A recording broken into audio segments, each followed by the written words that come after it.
irmãos.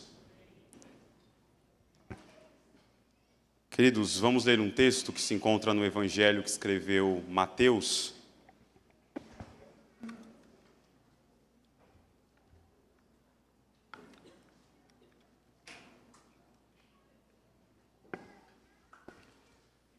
Evangelho que escreveu Mateus, capítulo de número 15.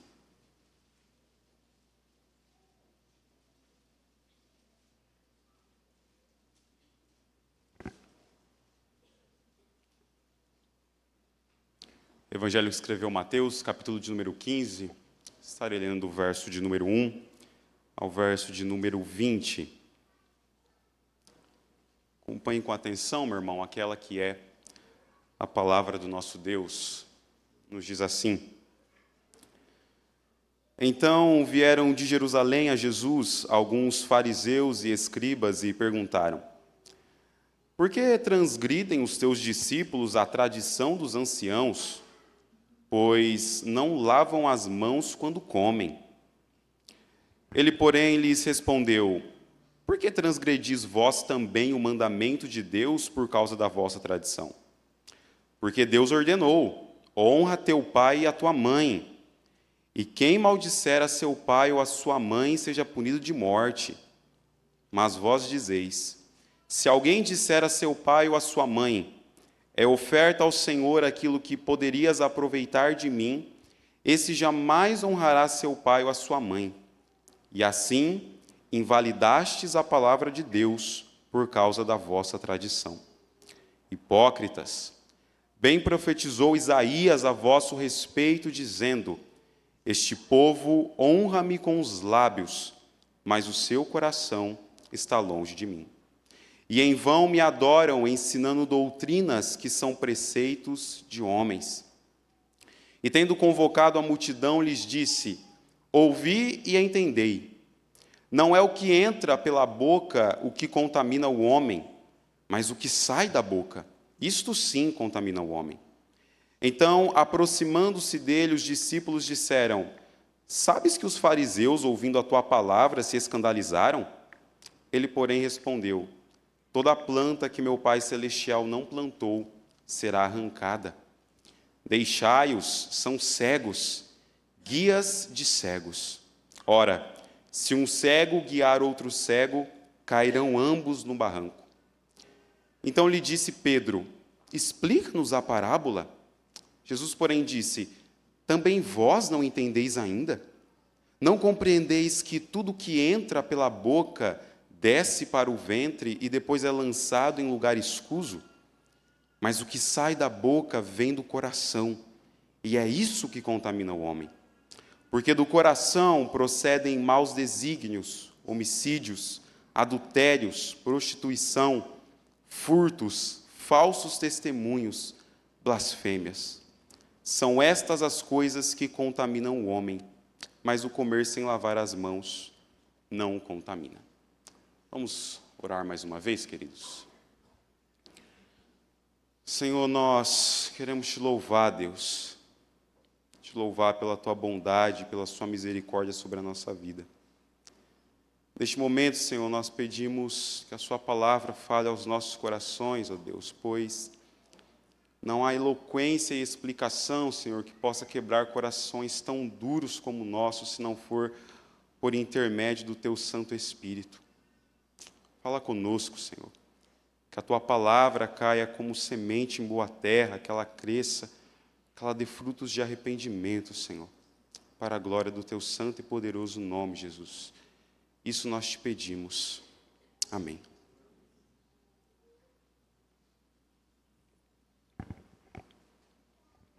Meu irmão, responda para você mesmo. Em uma escala de 0 a 10, quão fariseu você se considera? Ué, como assim, Samuel? 0. Eu não sou fariseu. Deixa eu trocar a pergunta.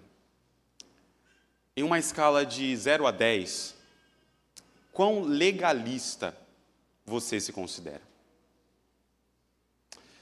É interessante nós pensarmos nisso. No ano passado, surgiu um burburinho no mundo gospel da internet com uma música de uma cantora chamada Aimee. Aimee fez uma música chamada Evangelho de Fariseus. A música da Aimee diz mais ou menos assim: fazemos campanhas para nós mesmos, eventos para nós mesmos, estocamos o maná para nós, oramos por nós e pelos nossos, o reino virou negócio, o dízimo importa mais do que os corações. A Aimee continua, e no coro dessa canção ela diz assim: há um evangelho de fariseus, cada um escolhe o seu, que se inflama na bolha do sistema. Enquanto isso, no Marajó, o João desapareceu, esperando os ceifeiros da grande seara. Por mais que nós discordemos da, talvez, generalização que a Aimee tem feito, existe uma verdade no que ela está falando. Há, de fato, um evangelho de fariseus. E é isso que eu queria falar com os irmãos nessa noite, porque Jesus está falando de um evangelho de fariseus no capítulo 15 de Mateus. Nós iremos ver isso, queridos, em 3 lições importantes para a nossa vida e ver como o Senhor Jesus tem discorrido sobre características de um evangelho de fariseus. O primeiro ensino que o Senhor Jesus traz neste texto está do verso de número 1 ao verso de número 9. Jesus vai falar que neste evangelho de fariseus nós criamos regras para invalidar a lei de Deus. Os fariseus e escribas vieram de Jerusalém para contestar Jesus, lhe perguntando o porquê de seus discípulos comerem sem lavar as mãos. Veja, queridos, os fariseus e os escribas são conhecidos pelas suas tradições humanas. Eles são conhecidos por criarem regras antibíblicas para subjugar o povo de Deus. Nós temos visto isso na exposição do Evangelho de João, como os fariseus criam tradições antibíblicas para além da lei de Moisés, para além do que a lei que Deus deu para o povo no Antigo Testamento determinava. Os fariseus vão, por exemplo, fazer restrições adicionais ao dia de sábado, eles vão fazer restrições a respeito do jejum, por exemplo. Os fariseus são conhecidos por essas práticas incomuns dentro do Evangelho de Cristo, dentro do reino de Deus. Mas o interessante é que Jesus não responde à pergunta dos fariseus com uma simples resposta. Jesus responde à pergunta deles fazendo uma outra pergunta. Jesus diz: por que vocês transgridem o meu mandamento por causa da vossa tradição? Os fariseus talvez ficaram admirados da pergunta do Senhor Jesus. Como assim nós estamos transgredindo o mandamento de Deus? Jesus então vai explicar o que os fariseus estão fazendo. Jesus vai falar do caso do 5º mandamento, de honrar pai e de honrar mãe. Os fariseus diziam que o dinheiro que você tinha, que poderia ser usado para ajudar seu pai e sua mãe, se você trouxesse esse dinheiro para o templo, você era desobrigado do 5º mandamento. Os fariseus criam a tradição de traga o dinheiro até a igreja e o 5º mandamento não é mais válido para você. Uma tradição que invalida a lei do Senhor nosso Deus. Os escribas e fariseus estavam invalidando o 5º mandamento de honrar pai e mãe por conta de uma tradição por eles criada, por conta de uma tradição por eles feita. É interessante, queridos, nós pensarmos nisso e pensarmos a ideia de tradições, pensarmos a ideia de leis próprias que esses homens criam para que a palavra de Deus seja invalidada. O jejum, por exemplo, era um desses casos. No Antigo Testamento nós tínhamos casos muito específicos onde o jejum era determinado, mas os fariseus faziam com que o povo jejuasse no mínimo 2 vezes por semana. O dízimo era dado daquilo que o povo ganhava, mas os fariseus, até do cominho e da hortelã, estavam dando dízimo para parecerem que eram mais espirituais diante do povo de Deus. Esses homens, a todo tempo, estão criando tradições antibíblicas, fazendo com que a palavra de Deus perca a sua validade. A pergunta, queridos, que se levanta diante deste primeiro ensino que Jesus nos traz é: quais mandamentos da lei de Deus nós estamos invalidando com as tradições do nosso coração?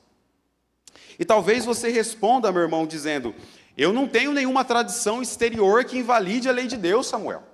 Graças a Deus, eu faço parte de uma igreja que não coloca tradições humanas para subjugar o povo de Deus.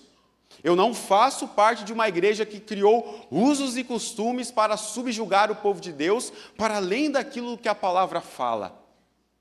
Mas, meu irmão, perceba que o ponto central daquilo que Jesus está falando é para além daquilo que simplesmente os fariseus estão fazendo. É para as tradições e leis que nós criamos em nossos corações para invalidar a palavra de Deus. Será, queridos, que não há tradições que você criou no seu coração para que a lei de Deus não tenha tanta validade assim? A palavra de Deus vai dizer que o domingo é o dia do Senhor. E você não tem o direito de fazer no dia do Senhor aquilo que você bem quiser, porque o domingo é do Senhor. O domingo, o 7º dia do descanso, é tratado nas Escrituras como o dia que nós reservamos para o ajuntamento solene, para a adoração do povo de Deus. Mas aí, meu irmão, depois da EBD, você foi almoçar na casa da sogra. E o almoço, que era para sair 13h, saiu às 2h. E aí vai dando 2h30, vai dando 3 horas, vai dando 3h30. Seu cunhado já puxa um dominó no canto da mesa. E aí vai dando 4 horas, 4h30, 5 horas. Aí até você voltar para casa já é mais meia hora. Até você dar banho nas crianças, então, para vir para o culto, já é 6 horas, já é 6h30. E o famoso, hoje eu não irei para a igreja, deixa de ser exceção para se tornar regra. Tradições para invalidar a palavra de Deus. O domingo é o dia do Senhor, meu irmão, mas eu sei que amanhã você tem muito trabalho para entregar que o seu chefe pediu. E o domingo à noite é o único momento do dia que você vai ter para adiantar o trabalho da segunda-feira. Eu acho que Deus não vai se importar se eu faltar no culto hoje para adiantar o trabalho de amanhã.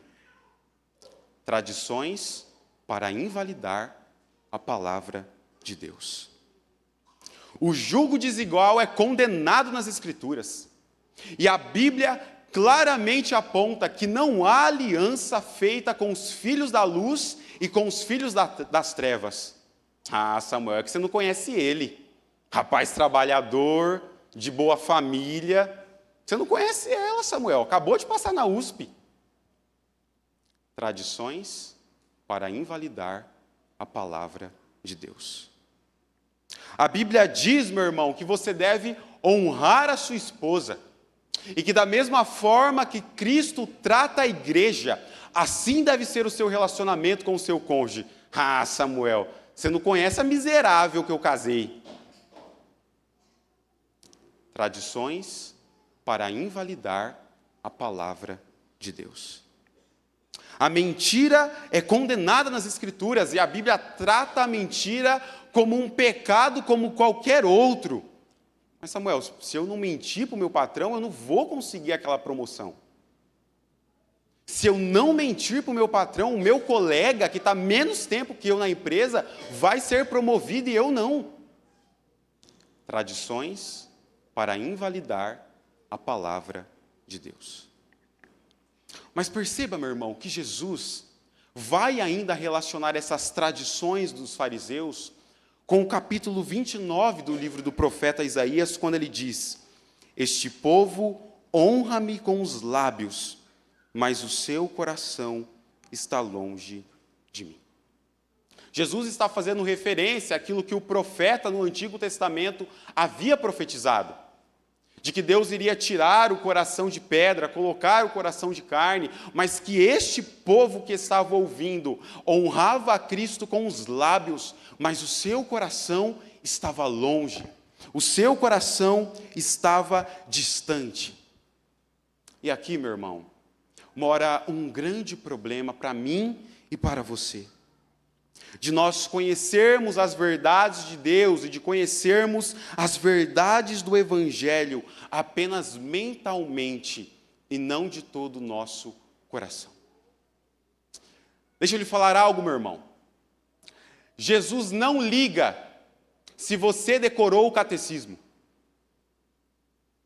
Jesus não liga, meu irmão, se você leu toda a sistemática do Berkoff. Jesus não liga, meu irmão, se você é presbiteriano de berço. Jesus não liga, crente, se você decorou a confissão de fé de Westminster. Jesus não liga se você sabe explicar a ordem salutis, a ordem da salvação. Jesus não liga se você racionalizou o conhecimento do Evangelho e essas coisas não desceram para o seu coração. Porque talvez, queridos, o grande problema quando olhamos para isso é pensar, não, eu honro o Senhor de todo o meu coração, não apenas com os meus lábios. Mas se o conhecimento do Evangelho, meu irmão, é apenas racional para você, de nada adiantou você conhecê-lo. Se as verdades do Evangelho não desceram para o seu coração, conhecê-lo mentalmente de nada adiantará. Sabe quem conhecia? Os fariseus. Os fariseus conheciam a Torá de cor e salteado, meu irmão. Converse com um judeu de 12 anos. Ele vai saber recitar para você de Gênesis a Deuteronômio de cor e salteado. E essas coisas não têm importância para Deus se elas não fazem o seu coração arder de amor pelo Evangelho. Racionalizar, meu irmão, o Evangelho de Cristo e não vivê-lo intimamente de nada adianta. Quais tradições, meu irmão, você criou em sua vida para invalidar a lei de Deus? Quais costumes você criou no seu coração para que a lei de Deus não pareça ter tanta validade ou tanta importância assim? Já ouviu aquela expressão? Não, essa parte da Bíblia, ela é exclusiva para o povo do Antigo Testamento, não para nós. Tradições para invalidar a palavra de Deus. Veja, queridos, nós, de certa forma, criticamos aqueles que distorcem a palavra de Deus com ensinos heréticos, e temos visto isso em nossa escola dominical, mas nós nunca nos colocamos como aqueles que estão distorcendo a palavra de Deus em nossos corações, para que ela não tenha validade na nossa vida ou na vida da nossa família. Eu costumo pensar, meu irmão, que nós, na bagagem do crente, na maleta de ferramentas do crente, nós temos a pá e a enxada. E todas as vezes que nós ouvimos uma verdade do Evangelho, a gente pega a pá e fala assim, essa verdade é para o meu irmão. A gente pega a pá e joga para o outro. Essa verdade é para outra igreja, não é para nós. Essa verdade é para outro povo, não para a gente. Mas a gente precisa pegar a enxada, meu irmão, e começar a puxar as verdades para nós. Não apenas jogá-la para outros, mas puxar ela para a nossa vida e falar, essa verdade é para o meu coração. Essa verdade é para a minha vida. Essa verdade é para confrontar o meu pecado. Jesus ainda, queridos, vai agora falar de uma segunda verdade desse evangelho de fariseus, que está do verso de número 10 ao verso de número 14. Estes homens eram guias cegos conduzindo cegos. Jesus diz que o que sai da boca, isso sim contamina o homem e não o que entra. Os discípulos então ficam atemorizados, falando, o senhor sabe que essas suas palavras escandalizaram os fariseus, não sabe? O senhor sabe que aquilo que o senhor acabou de falar deixou eles irritados, furiosos. A resposta de Jesus ao questionamento dos discípulos é surpreendente. Toda planta que meu Pai Celestial não plantou, esta será arrancada. Alguns sugerem que a planta arrancada a qual o Senhor Jesus está se referindo são os próprios fariseus. Outros irão dizer que é o sistema religioso que eles haviam colocado sobre o povo de Deus. E outros, e essa creio ser eu a melhor interpretação dado o contexto, de toda a doutrina que procede do sistema religioso dos fariseus, esta sim seria arrancada. Todo o sistema doutrinário, todo o ensino, toda a tradição antibíblica desses homens, toda a teologia que não provém de Deus, uma hora ou outra será exterminada. Spurgeon, comentando sobre isso, vai dizer: não havia necessidade dos discípulos combaterem os fariseus, pois eles seriam desenraizados da ordem natural das coisas pelas consequências inevitáveis do seu próprio curso. Os ensinos desses homens seriam naturalmente exterminados, porque não é a verdade de Cristo, e a verdade de Cristo iria se impor sobre o seu povo. Porém, Jesus ainda diz, queridos, que esses homens são guias cegos conduzindo cegos. Os fariseus não enxergam os seus próprios erros. Os fariseus não enxergam as suas próprias tradições antibíblicas. Eles não enxergam as suas práticas que contrariam a palavra de Deus. Mas pior do que isso, além de não enxergar essas práticas antibíblicas, eles levam outras pessoas a pecarem e a falharem no seu próprio erro. Eles conduzem outros no mesmo caminho de tradições antibíblicas. E talvez, meu irmão, a nossa primeira reação diante do texto seja dizer: ainda bem que a minha liderança não é cega. Ainda bem que eu faço parte de uma igreja que não são cegos guiando cegos. Ainda bem que eu faço parte de um povo que não está distorcendo o evangelho e não está me levando junto. Mas lembre, meu irmão, quando nós olhamos nas Escrituras, a primeira pergunta que nós devemos se fazer é: como esta verdade está sendo aplicada à minha vida? Como essa verdade está sendo aplicada ao meu coração? Queridos, será que nós não estamos sendo os líderes cegos de alguém?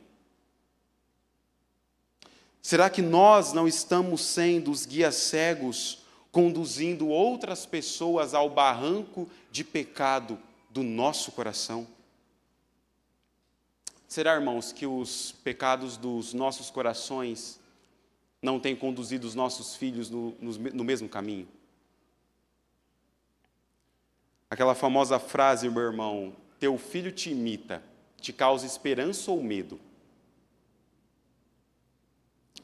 Porque, queridos, quando nós não valorizamos as Escrituras, quando nós não valorizamos o culto doméstico, quando nós não valorizamos a escola dominical, quando nós não valorizamos o ajuntamento solene, nós estamos sendo guias cegos para outros cegos. Estamos conduzindo outros no mesmo caminho de erro do nosso coração. Crianças, quando vocês desobedecem papai e mamãe, talvez vocês estejam sendo exemplo ruim para outras crianças fazerem o mesmo que vocês. E talvez, meu irmão, você olhe para o texto e pense assim: ainda bem que eu não sou casado, Samuel. Ainda bem que eu não tenho filho. Ainda bem que não há outras pessoas debaixo da minha alçada, debaixo da minha responsabilidade. Mas quando você, crente das antigas, deixa de vir à escola dominical para dormir até mais tarde no domingo, você está sendo um mau exemplo para os novos convertidos. Guias cegos conduzindo cegos. A verdade do Evangelho, queridos, é aplicada a todos nós. Não importando a idade, não importando o tempo de caminhada que nós temos com Cristo. E estes homens estão fazendo isso. Eles não se contentam em ser levados ao seu próprio caminho de erro, eles levam outras pessoas consigo. Eles levam outras pessoas a errar, a falhar, a pecar na mesma tradição antibíblica que eles possuem. E talvez nós estejamos fazendo isso, queridos, com aqueles que estão à nossa volta. Você pensa que não tem ninguém te olhando, meu irmão? Você pensa que não tem ninguém vendo você como um exemplo na igreja? Talvez você pense, não, Samuel, eu sento aqui no fundo, ninguém me vê. Queridos, a vida cristã é um chamado ao aperfeiçoamento contínuo da comunhão que nós temos com os crentes. E se você, meu irmão, despreza o pecado do seu coração, inevitavelmente, aqueles que estão à sua volta, de uma forma ou de outra, seguirão pelo mesmo caminho de erro que você. Mas o Senhor Jesus vai ainda trazer um terceiro ensino neste texto. E este está do verso 15 ao verso de número 20. Neste evangelho de fariseus, queridos, eles ignoram que o principal problema é o coração. O apóstolo Pedro vai se aproximar do Senhor Jesus e pedir para ele explicar a parábola que ele acabou de dizer. Pedro vai falar, como assim, Senhor? O que sai do homem é o que contamina. E à primeira vista parece uma pergunta um tanto que legítima. Não é o que sai da gente que nos contamina, é o que entra. Você pega uma gripe porque um vírus entrou no seu corpo, não porque um vírus saiu do seu corpo. Talvez seja essa a ideia que os discípulos têm em mente ao questionar Jesus. Mas o Senhor vai pegar e dizer a eles que comer sem lavar as mãos não é o que contamina o homem. Talvez dê no máximo uma disenteria. Talvez seja no máximo uma questão de higiene, mas os fariseus tratavam isso como uma purificação do coração. E os fariseus levam isso tão ao pé da letra que o Evangelho de Marcos vai relatar que eles chegavam inclusive a lavar as suas camas, imaginando que as suas camas podiam contaminar o seu próprio coração. O Senhor Jesus vai falar que é do coração que procedem todos os maus desígnios e pensamentos. É do coração que procede toda a contaminação do homem. Nós somos contaminados, queridos, pelo nosso próprio coração. Nós somos contaminados pelo próprio pecado que habita em nós. Os fariseus tentavam fazer parecer que atitudes externas, como comer sem lavar as mãos, era o principal, era o foco central para a santificação, mas Jesus vai falar que é do coração do homem que procedem os maus desígnios desse mundo. Que a verdadeira lavagem, meu irmão, deve ser interior e não meramente exterior. Sabe qual é o seu maior problema, meu irmão? E não é o Lula. Você mesmo. Você, meu irmão, é o seu maior problema. Porque aonde você vai, o seu coração mau está lá. Aonde você vai, meu irmão, o seu coração que maquina o mal o tempo todo está lá. O nosso maior problema, queridos, não são as questões externas a nós. O nosso maior problema é o nosso coração. E quando nós entendemos isso, queridos, nós paramos de imaginar que as piores questões da nossa vida não partem de nós, partem dos outros para nós. Talvez você não queira, meu irmão, que seu filho vá para a universidade com medo dele voltar afiliado ao PSOL. Sabe qual é o maior problema do seu filho, meu irmão? O coração dele. Talvez você pense, meu irmão, que a sua impaciência constante é fruto do trânsito caótico que você pega todos os dias. Mas sabe qual que é a fonte da sua impaciência, meu irmão? O seu coração, que gostaria de dominar todas as coisas e fazer com que os carros abrissem passagem para você. Talvez você pense, minha irmã, que o seu maior problema é o seu trabalho, secular ou em casa. E que quando você tiver 2 empregadas, uma máquina de lavar louça e um gato, os seus problemas serão resolvidos. O seu maior problema, minha irmã, é o seu coração. O nosso maior problema, queridos, não é externo. Ele é interno, ele procede de nós. O que contamina a nossa vida, o que contamina a nossa mente, o que contamina o nosso falar, o que contamina as nossas atitudes, procedem do nosso coração. Meu irmão, você pode cuidar dos seus filhos o máximo que você puder, e é bom que você o faça. Você pode proteger eles dos males desse mundo, blindá-los o máximo que puder, mandar eles para um convento, meu irmão, mas se eles não tiverem o coração santificado por Deus, você terá em casa um filho que odeia Jesus Cristo. O maior problema do seu filho, meu irmão, não é ele ir para a universidade. O maior problema do seu filho, meu irmão, não é a cultura, não é o mundo. O maior problema dele, o meu maior problema, o seu maior problema é o nosso coração. E se você não gasta tempo em pastorear o coração do seu filho, da sua esposa, do seu marido, com o mesmo ímpeto que você tenta blindá-lo dos pecados deste mundo, de nada adiantará. Você terá um grande fariseu moralista que cumpre à risca as regras que você passou, mas que no coração odeia o Evangelho, que no coração odeia Jesus. Porque um falso crente, meu irmão, ele pode morar na porta do céu, ele jamais será convertido. Enquanto que um verdadeiro crente, ele pode morar na porta do inferno e ele jamais se desviará. E se você trata, meu irmão, as questões exteriores como o grande projeto de vida do seu coração, de blindar a sua vida do mundo mal aí fora, sem tratar o seu coração, de nada adiantará. Richard Phillips, um teólogo presbiteriano americano, vai dizer que o principal homem que nós maridos devemos cuidar para que nossas esposas não sejam atingidas é nós mesmos. Richard Phillips diz assim: o maior perigo para a sua família não são os homens maus que estão do lado de fora. O maior perigo para a sua esposa e os seus filhos é o homem mau que está do lado de dentro, o seu coração. Essa semana, queridos, todos nós ficamos aterrorizados com o caso do Charlie Kirk nos Estados Unidos. Um homem que foi assassinado enquanto falava, com um tiro no pescoço.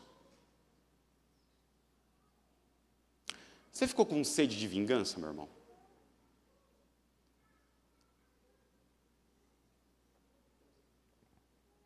Você ficou com sede de justiça entalada na sua garganta, em alguma medida?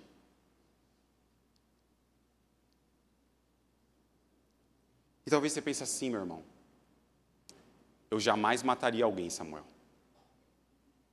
Eu jamais daria um tiro em alguém por expressar as suas opiniões. Mas o Senhor Jesus diz que se no seu coração você odeia alguém, você já cometeu assassinato. E se nessa semana que passou, meu irmão, você odiou o assassino do Charlie Kirk no seu coração, diante de Deus, você e ele estão na mesma situação. Você consegue pensar nisso, meu irmão? Você consegue pensar que odiar o seu próximo é o mesmo que cometer um assassinato? E que não existe inocentes diante da santidade de Deus, queridos. Não existe inocentes quando nós desvendamos o nosso coração diante de Cristo. Você percebe, meu irmão, como nós estamos mais perto dos fariseus do que nós pensamos? Você percebe como nós somos, por vezes, legalistas dos nossos corações, mais do que nós gostamos de admitir?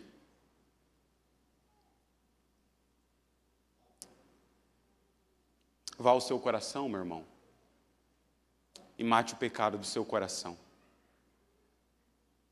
Ache o seu pecado, meu irmão, e mate-o. Senão ele irá destruir você.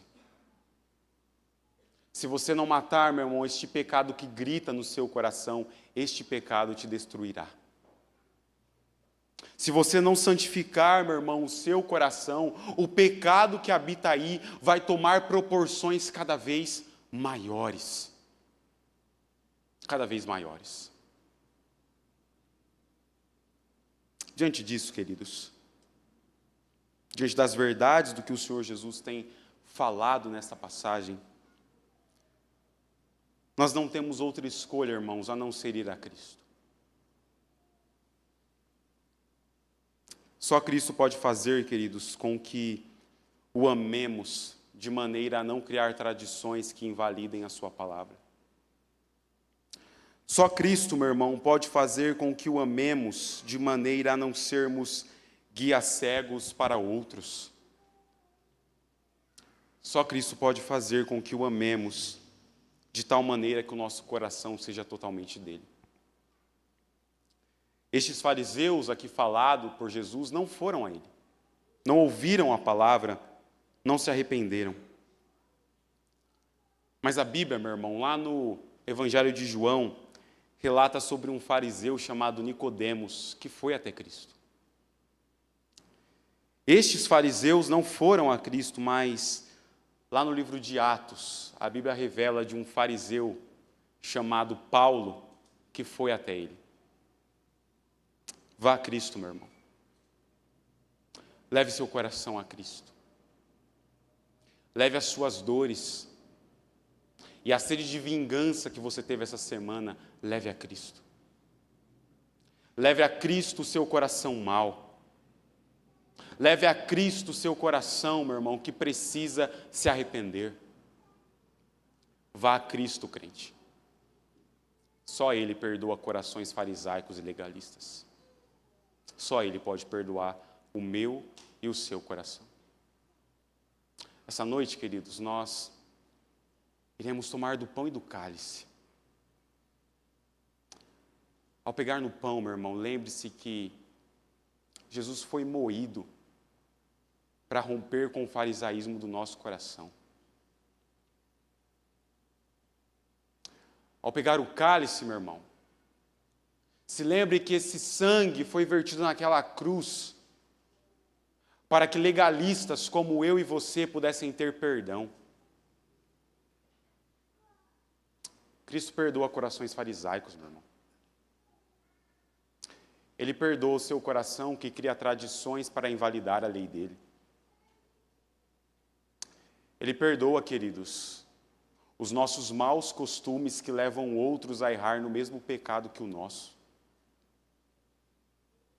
É Ele, meu irmão, quem pode purificar o seu coração. Diferente dos fariseus que acreditavam que lavar as mãos era suficiente para purificar o coração, a Bíblia vai falar que o sangue de Jesus pode nos tornar mais alvo do que a neve e mais brancos do que a lã. Que essa seja uma verdade para o seu e para o meu coração. Feche seus olhos, vamos orar.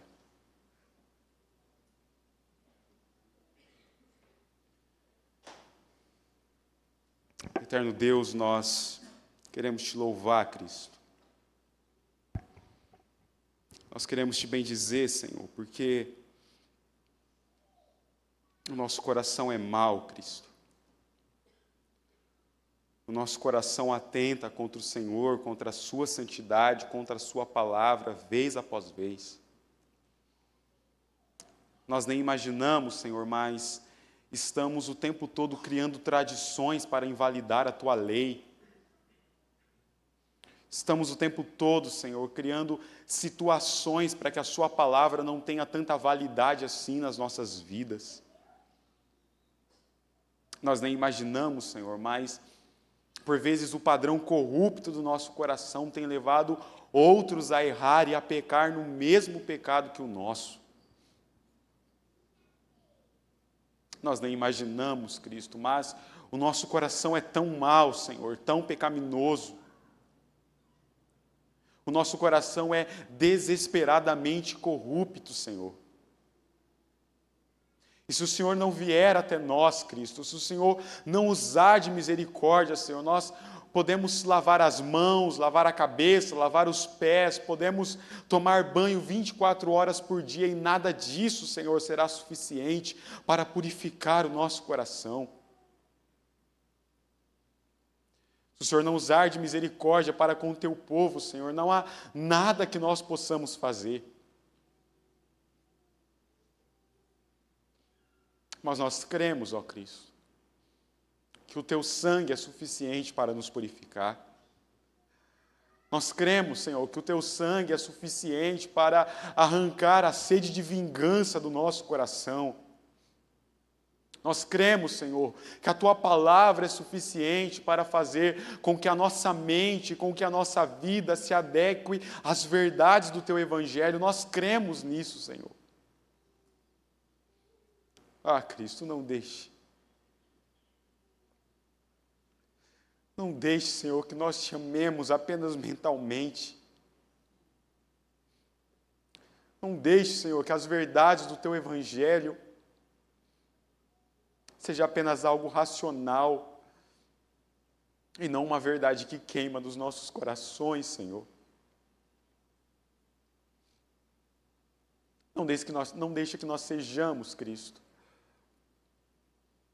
meros moralistas, Senhor, que fazem o bem exterior enquanto nosso coração maquina o mal contra o próximo. O Senhor é conhecedor dos corações. E o Senhor nessa noite pode nos purificar, Senhor, do nosso coração corrupto. Tem misericórdia de nós, Cristo, porque nós não temos outra esperança. O Senhor é a nossa esperança. E por vezes, Cristo, as urgências do mundo à nossa volta, Senhor, querem dominar o nosso coração. Querem dominar nossa vida, Cristo.